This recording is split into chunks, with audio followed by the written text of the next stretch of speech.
It's New Year's Eve, 2021. While the rest of the world is preparing to celebrate a new beginning, the Manchester Police Department in New Hampshire is desperately searching for a girl who has been missing for 2 years. Her name is Harmony Montgomery.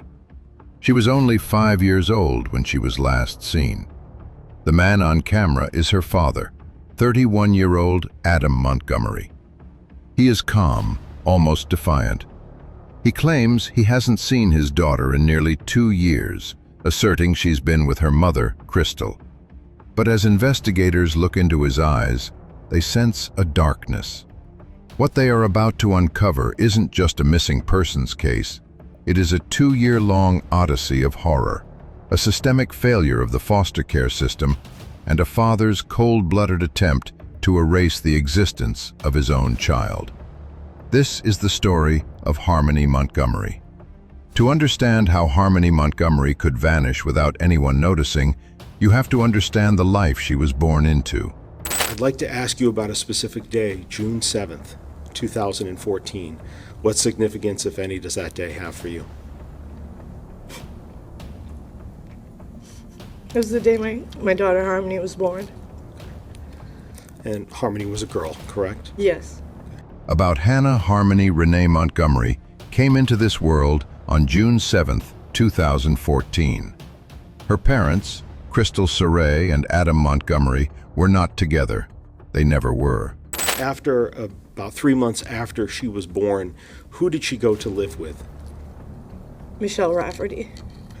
And do you know Michelle? Very well. Why did she go to live with Michelle? I am a recovering drug addict. I was struggling at the time, handling her diagnosis.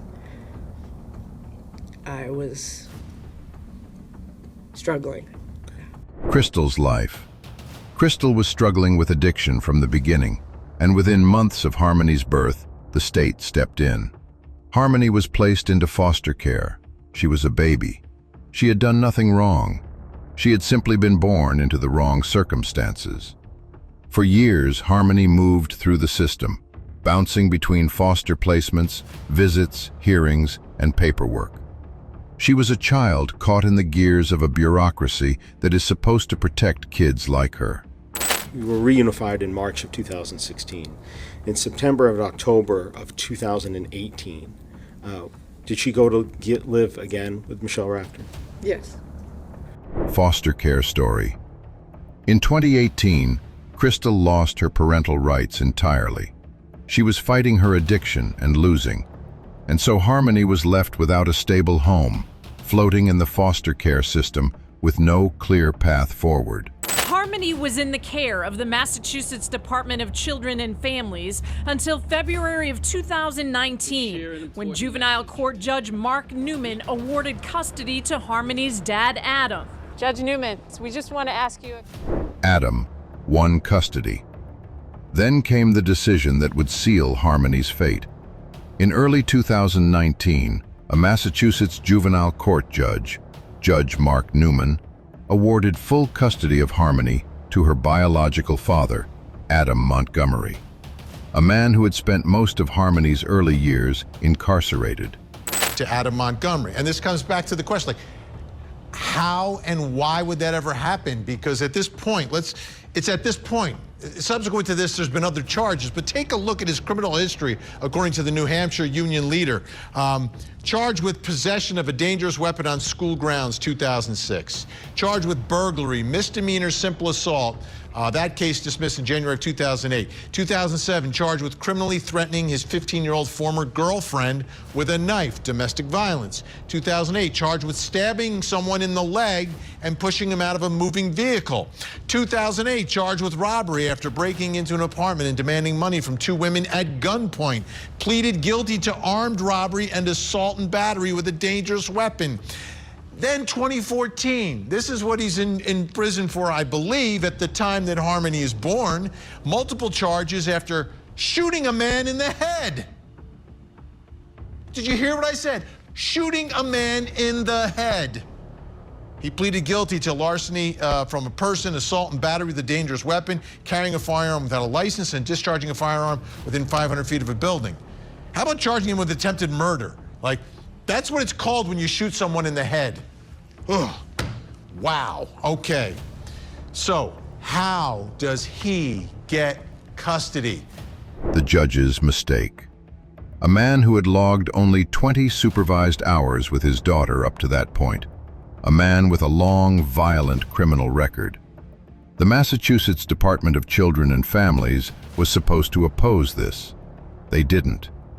A later independent review would find that DCF failed to run an adequate assessment of Adam and did not present a strong legal case.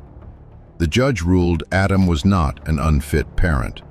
Within a year, he beat Harmony to death. Yeah, that's right, Kerry. The apartment itself is very, very small. It's a one-bedroom unit. But today, we could clearly see the kind of evidence that police seized in this massive search. 644 Union Street, apartment number 2, Manchester, New Hampshire. This is where Adam and Kayla Montgomery, Harmony Montgomery's father and stepmother, once lived. Hannah's new life. Harmony moved to Manchester, New Hampshire, to live with Adam, his wife Kayla, and their 2 younger sons. She was 4 years old, and she was now entirely in the hands of a man she barely knew. The warning signs started almost immediately. I seen her standing in the kitchen. And when you saw her in the kitchen, how did she look to you? She had a black eye. The uncle's testimony. Adam's uncle, Kevin Montgomery, flew in from Florida for a visit. When he saw Harmony, he noticed something that stopped him cold, a black eye. How did he say he caused the black eye? I bashed her around the fucking house. Was there anybody else in the kitchen? The uncle's testimony, too. When he asked Adam about it, Adam allegedly told him point blank, "I bashed her around." The question. Okay. Let me ask, did you also make any calls to the what's called DCYF, or the Division of Children, Youth, and Families? I did. And the Nicholas and the Aaron that you referred to, is that Nicholas the same person as Nicholas Ahern? Yes. And is that Aaron the same person as Aaron Rue? Yes. Why did you tell all these people? Why did you call DCYF about this? Say that again? Yes. Why did you tell all of these people?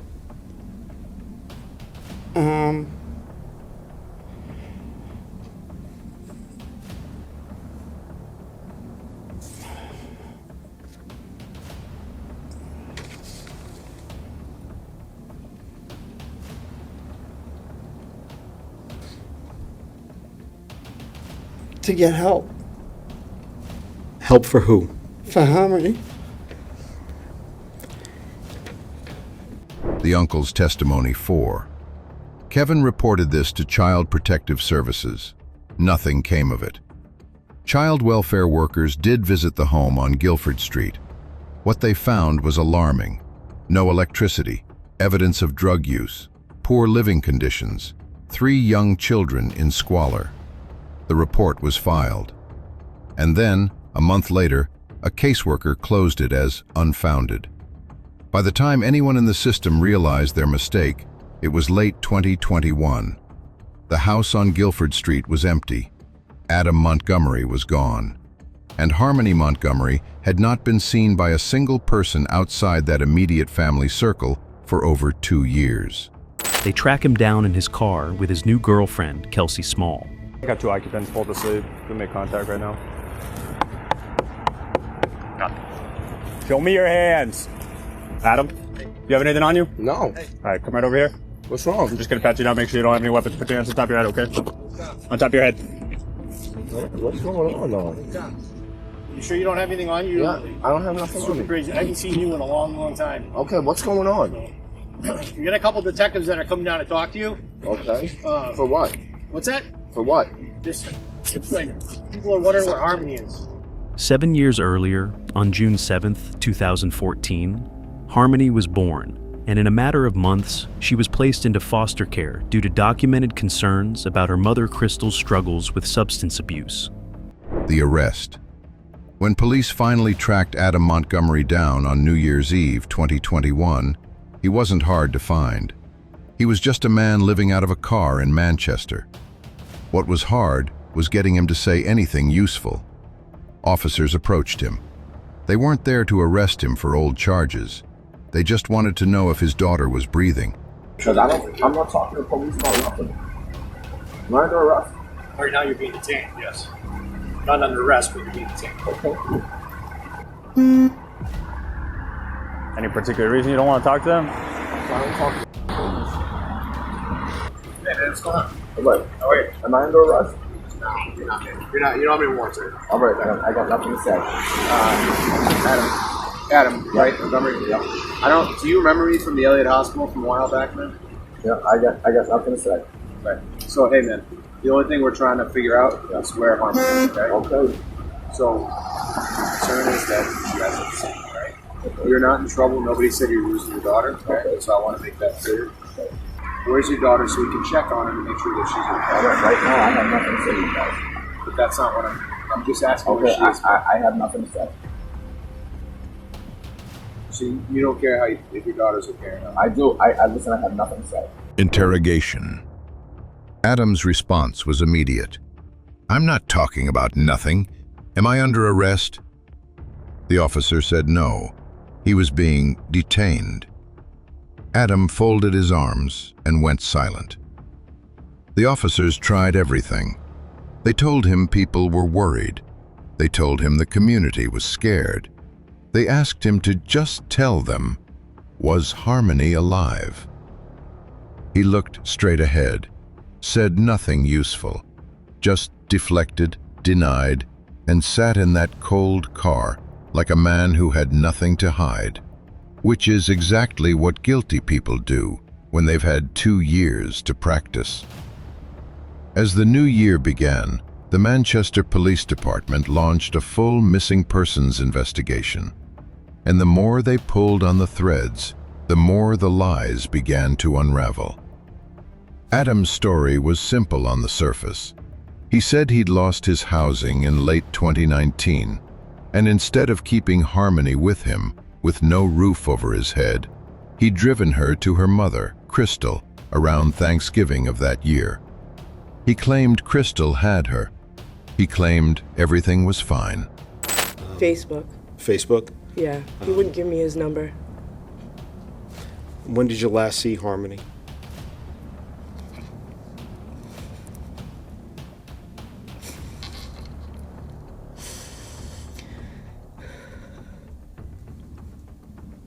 April of 2019. Crystal's story, 1. But Crystal Sorey told a completely different story. Crystal hadn't seen Harmony since April of 2019. Did you see or hear from Harmony at all during that time period? No. What about in the year 2020? Did you continue to try to find and get in touch with Harmony or Adam? I'm sorry, can you repeat that? No problem. What about the following year, in the year 2020? Did you try to get a hold of Adam and Harmony? Yes, I had made a new Facebook hoping. Crystal's story, 2. After that, Adam blocked her on Facebook. He blocked her calls. He refused to respond to any of her messages. Crystal spent over a year desperately reaching out, begging for a photo, a phone call, anything to prove her daughter was alive. She got nothing. She eventually went to police herself in November 2021. That was the match that lit the fire. Meanwhile, detectives sat down with Kayla Montgomery, Adam's wife at the time of Harmony's disappearance. Her story was murky and kept shifting. She said the last time she saw Harmony was sometime in November 2019. She said Adam had told her he was taking Harmony to live with Crystal. She said she didn't ask questions. Investigators noticed something. Every person in Adam's orbit seemed to have a different version of when they last saw this child. And not one of them could produce a single photo, text message, or witness who had seen Harmony alive after October 2019. Can you make me a promise? Like, man to man? Can you tell me that she's alive? You're gonna play the same word games that you played with me the other day. The interview. The detectives pushed harder. In one early interview, Adam said he was 100% certain Harmony was safe with Crystal. Moments later in the same session, he admitted he hadn't spoken to Crystal or Harmony in over 2 years. You can't be certain your child is safe if you haven't spoken to anyone in 2 years. That's not a contradiction. That's a confession hiding inside a lie. So that's why. Look, it's just the way you guys are going about it. And again, Yeah, I don't not you specifically, but yeah, nobody comes out there like that for a second-degree assault charge. Nobody. Been arrested for worse charges, and they don't come out and throw flashbangs at my girlfriend's car and ram us into the guardrail. They don't do that for a second-degree assault charge. again, you understand what the charges are, right? Second-degree assault, right? Yep. Okay. There's also an endangering the welfare charge. Okay. And interference with custody. Okay, So how did I interfere with custody? So that paperwork that we served you the other day, you remember that? Okay. When they were in the alleyway, remember outside of Long Lake Ave? Yeah. There's paperwork that you have to comply with. You understand that, right? We had that conversation, did we not? Right? So that's what that's all about. So second-degree assault charge, what is this referring to? Arrest. On January 4th, 2022, the hammer fell, at least partially. Adam Montgomery was arrested. He was arrested on a 2019 felony assault charge, allegations that he had struck Harmony in the face with a closed fist back when she was 5 years old. A charge that had been sitting in the system, unresolved, for 2.5 years. He was brought into an interrogation room at the Manchester police station. Detectives Scott Riley and John Dunleavy sat across from him. And what followed was a masterclass in the psychology of a man who knows exactly how much trouble he's in. Interrogation. Adam was talkative about everything except Harmony. He complained about his living situation. He ranted about how he was being treated. He was animated, expressive, clearly intelligent enough to know that silence looks guilty, so he filled the silence with noise. But the moment Harmony's name came up, he shut down like a door slamming. Detective Dunleavy leaned forward and asked him directly, "Can you make me a promise? Like man to man? Can you tell me that she's alive?"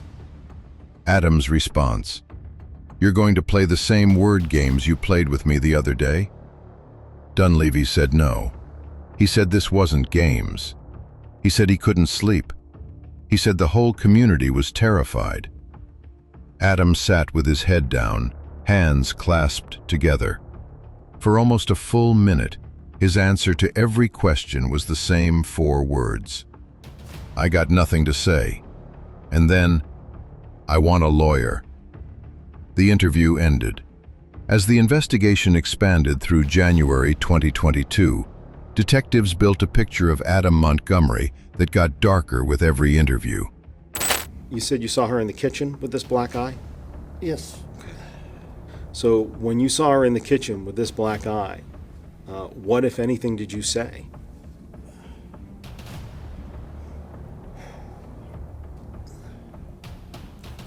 It's okay, take your time.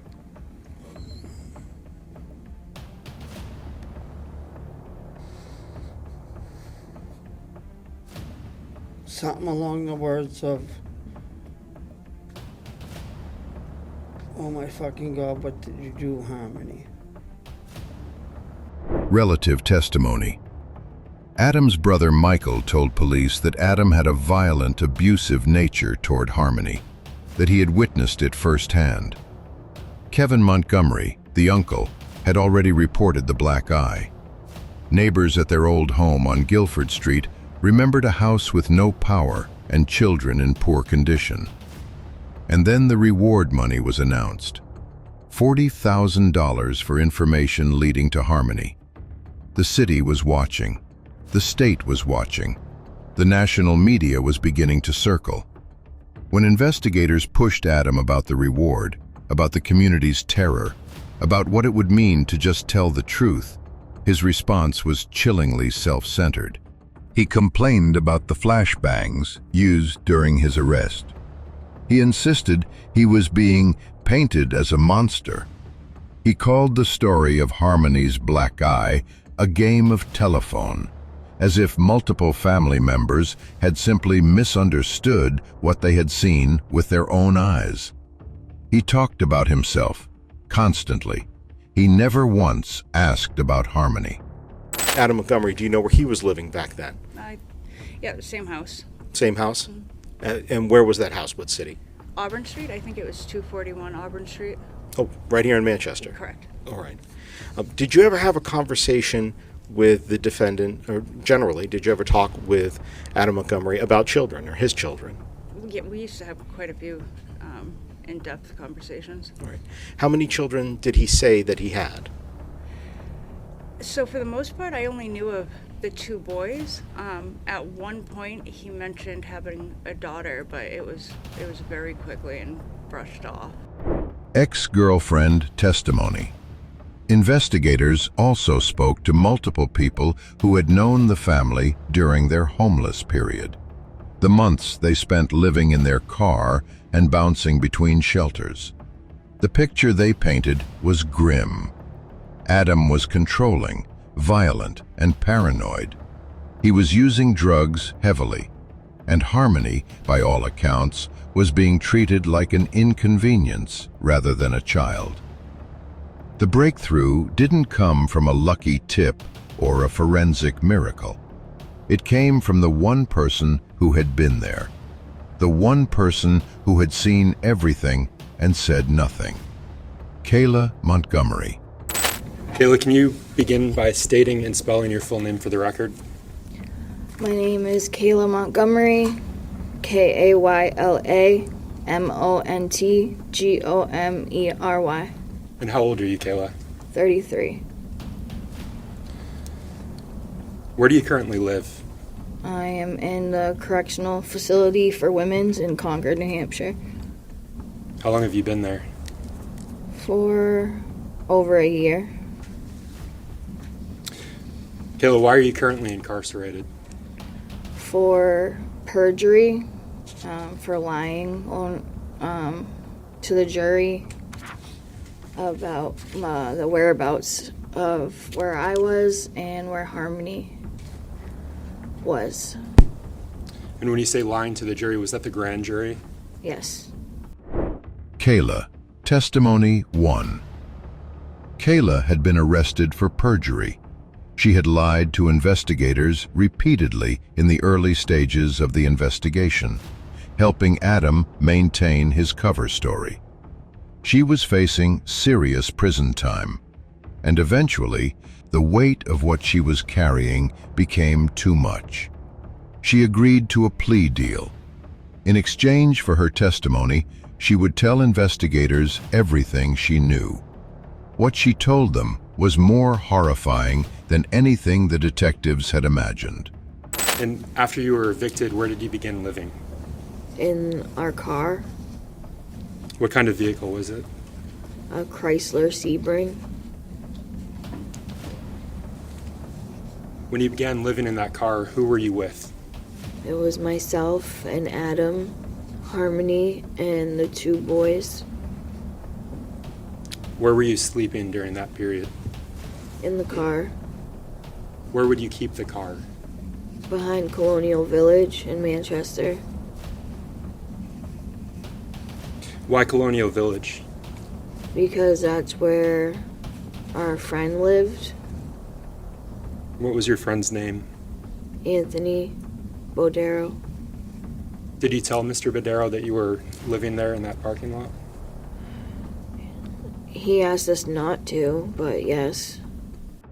Kayla, Testimony 2.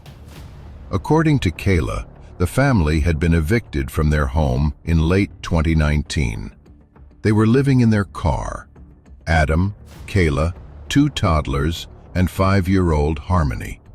They were addicted to crack cocaine. They were using food stamps to buy drugs, which meant the children weren't eating properly. Their entire existence had collapsed down to the inside of one vehicle. She wouldn't tell us that she had used the bathroom. Was she only peeing, or was she having other accidents at the time? She was also pooping. How frequently was this occurring for Harmony? A lot. Like, at least every day. And did those accidents, did they increase in frequency the longer you were in that car? Yes. How was the defendant responding when she had these accidents? Getting angry. Would he do anything physically to her when she had accidents? Yeah, he would smack her. And what does that mean, that he would smack her? He would smack her in the face, or on her leg, or in her hand.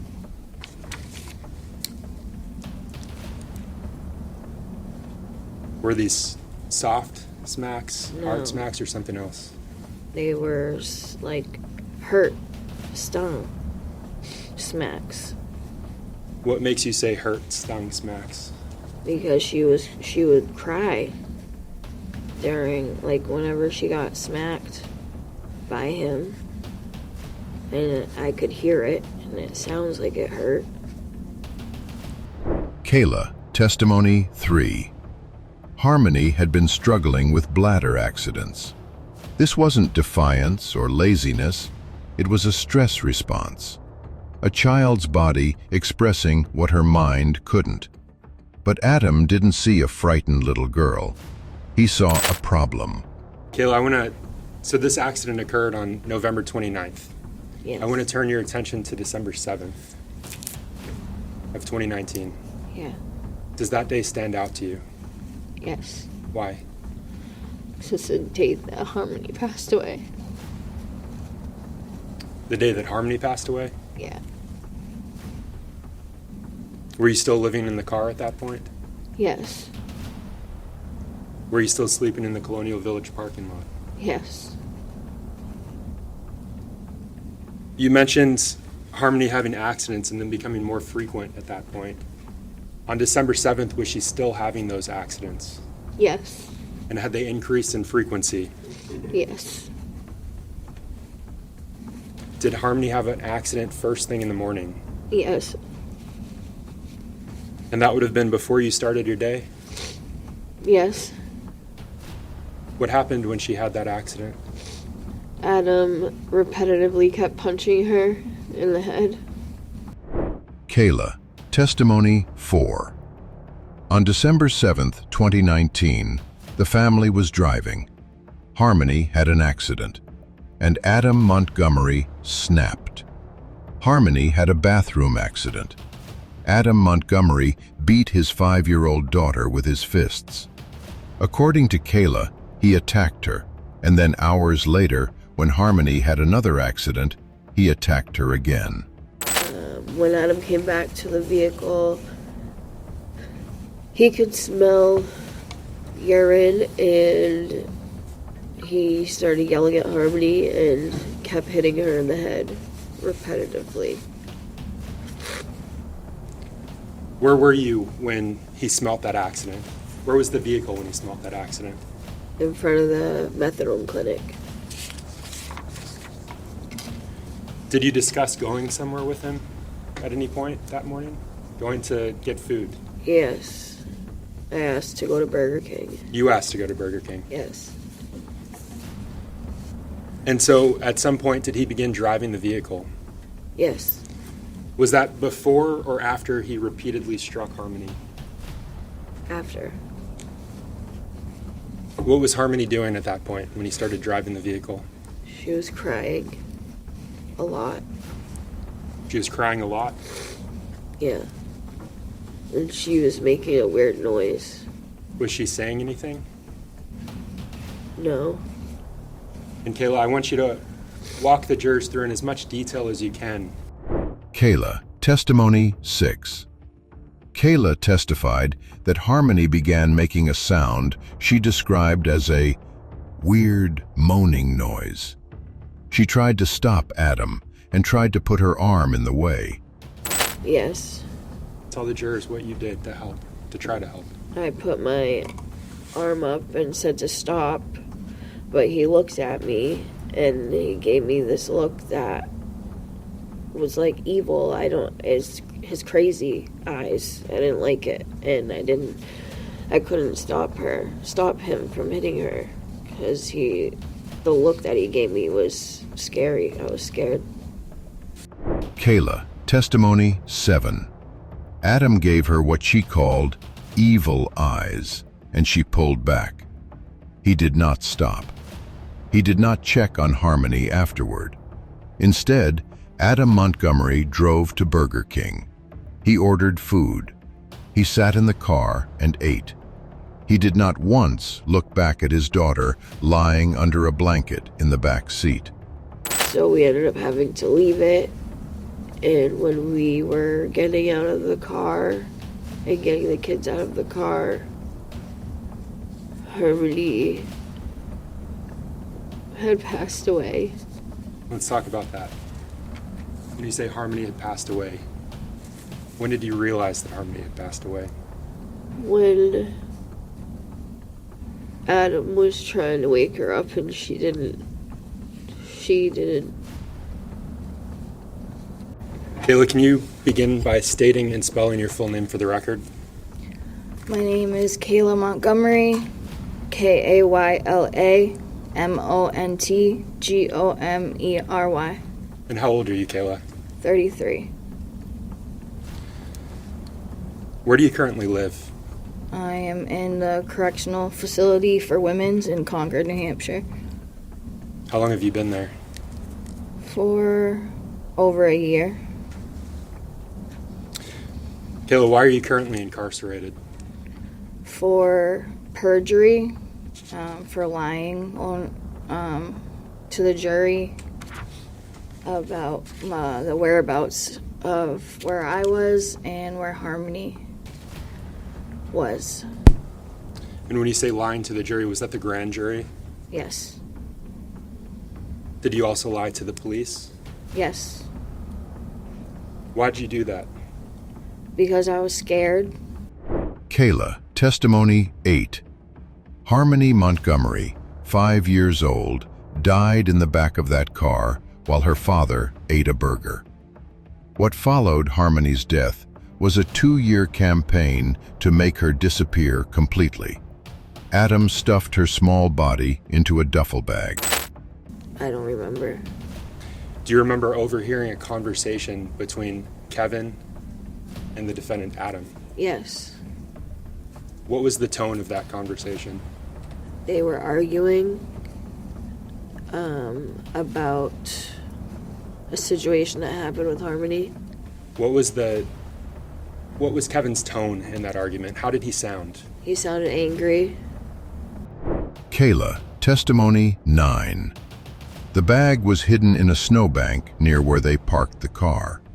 When they moved in with Kayla's mother, it moved with them into a cooler kept in a common hallway of the apartment building. Neighbors walked past it every single day. None of them knew they were inches away from a murdered child. That her and Seamus were playing, and Seamus hit her in the face with the lightsaber by accident. After you heard that confrontation between the defendant and Kevin, did you confront the defendant? Yes, I asked him. And at that point, did he tell you a new story about this injury to Harmony? Kayla, Testimony 10. When the family moved to a homeless shelter, the bag came with them. Adam hid it in a ceiling vent. Other residents began to complain about a horrible smell in the hallway. Maintenance workers were called. They checked the vents. Adam hid the bag in the bathroom while they looked. The workers concluded it was probably a dead animal. The report was closed. the smell went away. Interference with anybody, no matter who it was. Was this only when you went out in public, or was it when you were still in that parking lot, or both? Both.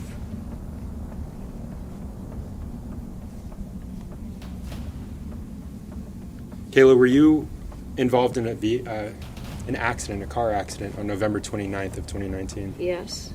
And I want to turn your attention to that day. Who were you with that day? Tabitha, Scott. Who else was in the vehicle during that accident? Kayla, testimony 11. According to Kayla, Adam used chemicals, lime, among others, to accelerate the decomposition of Harmony's remains. He manipulated the body in a bathtub. He cut it apart to make it fit into smaller containers. At one point, the remains were placed inside a hospital maternity ward tote bag. Kayla testified that she put it in between her own young children in a stroller and wheeled it to Adam's workplace. Early March of 2020, February into March of 2020, had you recently reconnected with Mr. Montgomery? Yes, sir. And how did that happen? I was at the mall in New Hampshire, and I was at the food court, and Adam was there with his girlfriend, and that's how him and I started talking again. Do you remember his girlfriend's name? Kayla. And at some point after that interaction that you had with him at the mall, did he contact you requesting your help with something? Yes, sir. And can you tell the jurors what the nature of that communication was? He asked me if I could rent him a U-Haul, and I said yes. Friend, testimony. In March 2020, Adam rented a U-Haul truck. His friend Travis Beach helped him get it. He drove away in the middle of the night and returned 4 hours later. The bag was gone. Toll data later placed the truck crossing the Tobin Bridge in Boston multiple times. Harmony's body has never been found. Therefore, the court sentences you as follows. On charge ID 2027112C, the charge of second-degree murder, you are sentenced to the New Hampshire State Prison for not more than life nor less than 45 years. That sentence is stand committed. That sentence is consecutive. Final verdict. On February 22, 2024, after deliberating for just 2 hours, the jury returned their verdict. Guilty on all counts. Second-degree murder, falsifying physical evidence, abuse of a corpse. On May 9, 2024, Judge Amy Messer sentenced Adam Montgomery to 45 years to life for the murder of Harmony, to run consecutively with each of the other charges, and consecutively with the decades-long sentence he was already serving on unrelated weapons charges. At sentencing, Judge Messer addressed Adam directly. She told him, "You treated her body like it was trash. Worse than trash. You did unimaginable things to her body." Adam Montgomery will almost certainly die in prison. But for Crystal Sorey, Harmony's mother, justice feels incomplete. Not because of the sentence, because her daughter's remains are still somewhere out there. In a landfill, in the woods, somewhere along a Massachusetts highway, and nobody knows where. Murdered my baby. I did not kill my daughter, and I look forward to trial to refute those offensive claims. That is all you have said about my sweet daughter's life. Another lie, like all the other ones you've told. Like the cover story you told, that you dropped her off with me, knowing full well and good if you had, she would be thriving right now. Not beaten and stuffed in a CMC bag where you put her. She had a life worth living, unlike your own. And it bothered you to your core that she was nothing like you and everything like me. Beautiful inside and out, funny, smart, sassy, loving, and most of all, kind. She wasn't a coward like you, and I'll be forever grateful for that. You're a coward who has to be in control of everything and everyone around you, insecure and paranoid. The list goes on. She is none of those things. She lit up a room when she walked in. She made a mark wherever she went, and you couldn't stand it. She was an incredible big sister. She loved her brother, Jameson, to her core, and I know she loved your sons too, no matter the picture you tried to paint of her. December 7th will forever be the darkest day of my life. The night you beat her to death, I woke up in the middle of the night in agonizing pain, from my head to my toes, and I felt like I was dying, not knowing, in the most brutal way, a part of me was dying. Crystal's impact speech.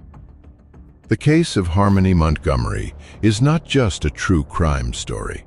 It is a documentation of failure. The failure of 2 state child welfare systems, a family court, a caseworker who checked a box, a judge who ignored a criminal record, and a father who was given a child he had no right to have. Harmony was a girl who just wanted a home. She wanted someone to take care of her. She was a Minnie Mouse fan. She was a big sister. She had a gap-toothed smile and her whole life ahead of her. She was 5 years old.